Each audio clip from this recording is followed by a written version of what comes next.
Olá pessoal, tudo bem com vocês? Então, gente, na aula de hoje nós vamos falar sobre o Império Romano, mais especificamente sobre a fase imperial romana, né?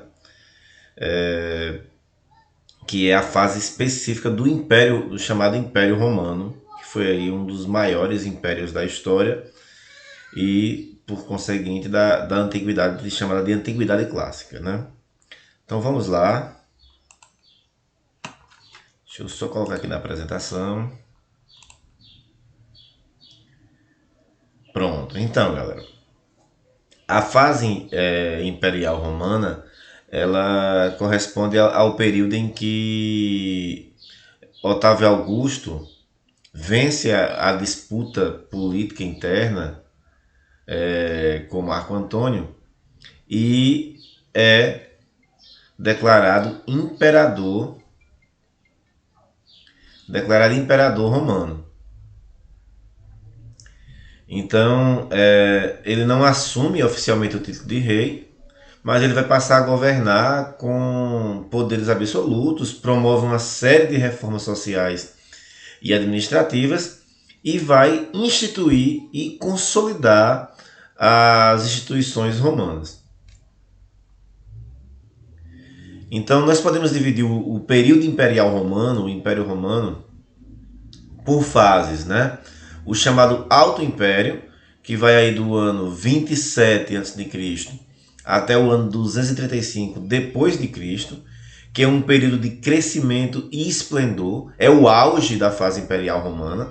É um período em que Roma vai crescer muito, vai continuar expandindo territórios, processo que já havia se iniciado, inclusive, ainda na fase republicana, e vai atingir o seu esplendor, o seu auge, o seu apogeu.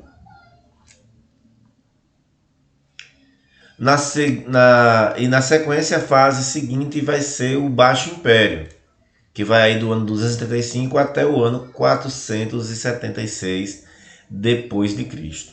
Aí já temos aí uma fase bastante turbulenta que vai ficar marcada aí pela decadência, pelo declínio de Roma e depois, posteriormente, a queda do Império Romano. Então vamos falar um pouquinho sobre essa primeira fase aí, essa fase mais gloriosa do Império Romano, né?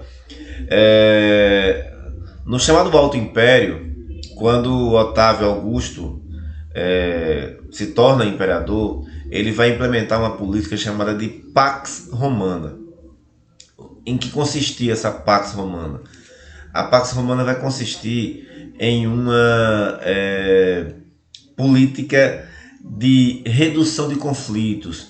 Então Roma vai frear todo aquele processo de conquistas, de invasões, de guerras por território e vai usufruir das riquezas já conquistadas, gerando um período de grande estabilidade e prosperidade. Você tem aí uma centralização do poder em Roma. Nesse momento, o sistema político ele é um sistema censitário, ou seja, a cidadania é determinada pela renda das pessoas. E Roma está aí na sua máxima extensão territorial. O Império Romano está na sua máxima plenitude em termos de conquista territorial. Coincide aí também com o nascimento de Cristo. É o período em que nós teremos aí o nascimento de Cristo, né, que marca inclusive o início da contagem do nosso calendário atual. E nesse período nós tivemos aí como principais imperadores, os imperadores que mais se destacaram, dentre os vários que passaram aí, Tibério, Calígula, Nero, Tito, Marco Aurélio, dentre outros, né? Adriano.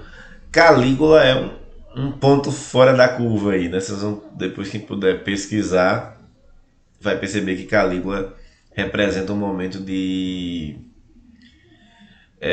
bastante libertinagem moral, sexual inclusive. Uma característica marcante da maior parte do Império Romano é a perseguição aos cristãos. Nós, como eu disse lá no início, você tem aí o nascimento de Cristo, por conseguinte, posteriormente, o nascimento do cristianismo, e esses primeiros cristãos, nesses primeiros séculos de domínio romano, vão ser extremamente perseguidos por imperadores e pelo Estado romano. Política do pão e circo vai ser uma marca aí do Alto Império Romano. Ao questionar um certo discurso historiográfico monolítico, o historiador Paul Veyne disse o seguinte: a prática de construir teatros e oferecer banquetes, ou distribuir trigo e patrocinar jogos públicos, também portava uma espécie de comprometimento com o bem comum por parte da elite da época, tanto por conta do sentido de dever, como também por ser um modo de demonstrar superioridade. Um povo inculto é um povo fácil de enganar. Em que consistia a política do pão e circo? Consistia justamente no sentido do imperador conquistar a popularidade ou acalmar os ânimos quando a sociedade estava insatisfeita com ele, promovendo grandes eventos que naquele momento eram principalmente as lutas dos gladiadores, festivais de gladiadores.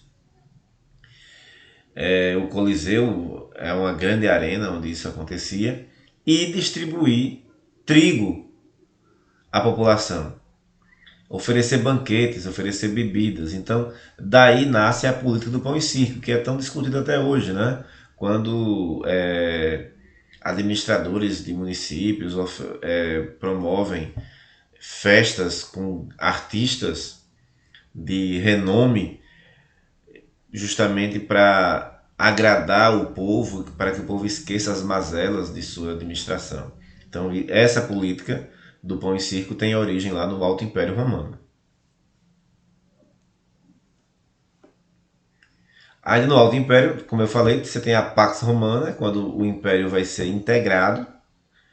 Então, você tem uma pacificação com a presença de militar e da defesa, criando uma estrutura para que essa defesa acontecesse. Você tem o apoio e o estímulo à colonização latina do Império, então criando aí quintas vilas, povoados junto aos quartéis e estradas militares. Construção de estradas, pontes, aquedutos para o abastecimento de água na cidade, templos, palácios, banhos públicos, que era muito comum em Roma. Embelezamento e organização das regiões conquistadas. Ampliação e melhoria do serviço de correio e limpeza pública. Ampliação ao direito de cidadania por meio do Edito de Caracalla. Então aqui está o Império Romano, no ano de 117. Aí em rosa você tem as chamadas províncias senatoriais, que são as províncias governadas pelos senadores. Em verde, as províncias imperiais, que eram as províncias gerenciadas pelo Império Romano, pelo imperador. E em lilás aí os chamados estados clientes. Aí vem o Baixo Império. O Baixo Império vai ser marcado pela crise econômica e política. Quais são as causas? Uma delas é, talvez a principal, o fim das guerras de conquistas, somada ao crescimento do cristianismo, mais as invasões bárbaras. O que acontece? O fim das guerras de conquistas gera uma crise do escravismo. Por quê? As guerras de conquistas era a maior fonte de obter escravos, porque os povos conquistados, os povos derrotados, acabavam sendo escravizados. Se você tem uma crise do escravismo, você também tem uma crise econômica. Por quê? Porque se tem uma dificuldade em manter os funcionários públicos, como burocracia e exército. Começa a faltar mão de obra escrava em produtos e com isso os produtos ficam mais caros. Isso gera uma inflação. Por outro lado, o crescimento do cristianismo é agora uma oposição à estrutura militar e escravocrata. Então a referência que as pessoas tinham era o imperador, era o império. Agora existe a estrutura da igreja. E o cristianismo vai fazer oposição a esse modelo militar e escravocrata implementado pelo Império Romano. Os invasores bárbaros, como eram chamados, e aí cabe um parênteses, o termo bárbaro ele é um termo preconceituoso, porque assim como os gregos, os romanos consideravam bárbaros todos aqueles que não eram romanos, todos aqueles que não comungavam com o Império Romano. Então o que os bárbaros buscavam? Terras agricultáveis ou com o objetivo de promover saques às cidades. Essas invasões constantes geram um clima de insegurança nas pessoas que moravam nas cidades. Então você começa a ter um processo de ruralização ou êxodo urbano. As pessoas começam a se afugentar das cidades e migrar para o campo, porque naquele momento se tornava um local mais seguro. Então você tem aí a substituição da mão de obra escrava pelo colonato, ou seja, as pessoas saíam da cidade, mas não tinham terra. Então eles iam na condição de colono, ou seja, eles arrendavam a terra do proprietário, moravam nessa terra na condição de colono e dividiam a produção, resultado do seu trabalho. Então ali a economia ela regride e passa a ser uma economia rural, baseada na subsistência, ou seja, uma economia voltada só para o sustento. E começa a surgir aí vilas autônomas e autossuficientes.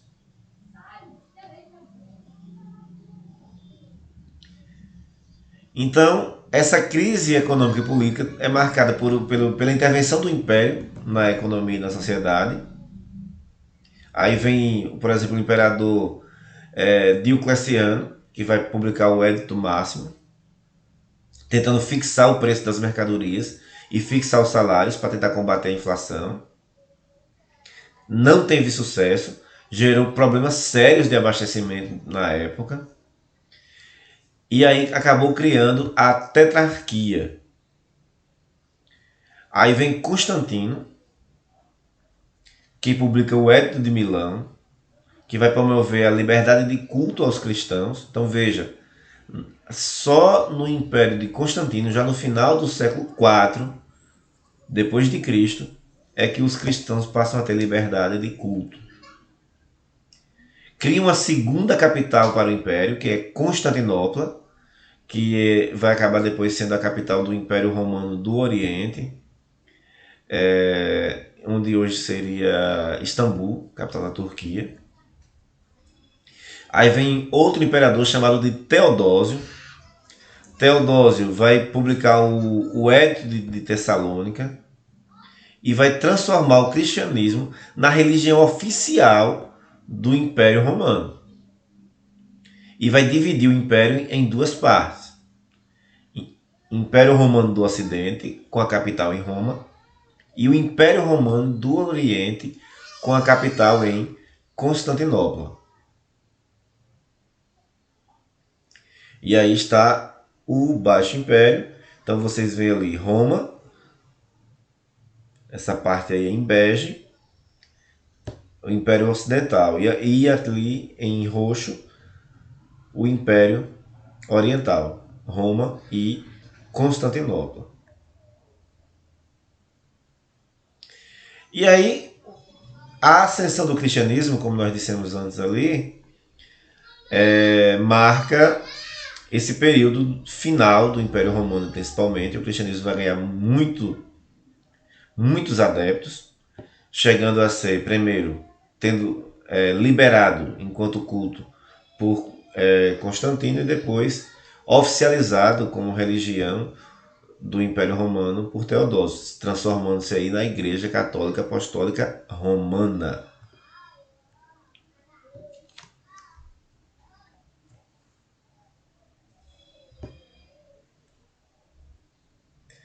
E aí vem as invasões bárbaras, né? Que tem uma referência de Conan, o Bárbaro, que é um filme que fala justamente sobre Conan, que foi um dos teria sido aí um dos heróis, dos guerreiros desses povos bárbaros, né? Foram vários. Quando falamos de bárbaros, na verdade, estamos falando de povos não romanos, né?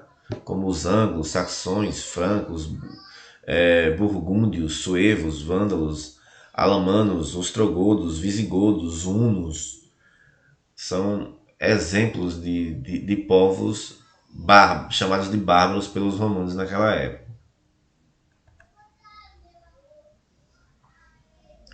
Então, o Império Romano do Ocidente não consegue resistir à pressão dos bárbaros, que na época já haviam conseguido romper suas fronteiras nos rios Renos e Danúbio.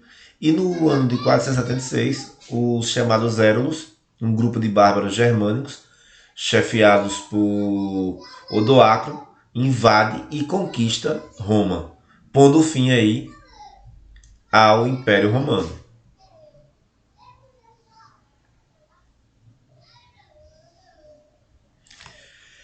E assim concluímos aí a nossa aula de hoje sobre Império Romano, gente. Então essa foi a fase imperial romana. Espero que vocês tenham curtido aí, tenham aprendido. Forte abraço aí e até a próxima, galera.